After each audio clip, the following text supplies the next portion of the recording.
Merhaba değerli arkadaşlar, değerli yetkililer, lütfen bizi duyun. Biz Gökkuşağı tesislerinden sizlere sesleniyoruz. Büyükşehir Belediyesi gelip de karotu aldığı yere bakar mısınız? Bak, gel arkadaş göster şurayı bak. Mevlana Celaleddin Rumi Caddesi No 21K diyor bak. Görüyor musunuz? Bak alçının üstünden karot aldı. Alçının üstünden bu kablodur.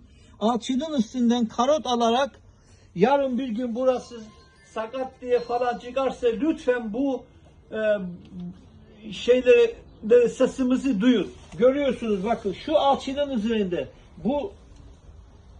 bu taşın ismi neydi ya? Beyaz olan taşın ismi ya. Yutong'dan ölçü alarak bak görüyorsunuz ve yarın bir gün burası yine sakat raporu çıkartırlar. Lütfen değerli yetkililer bizi duyun. Bize sahip çıkın. Sizlerden rica ediyorum şu mübarek Ramazan günü. Allah'a emanet olun efendim.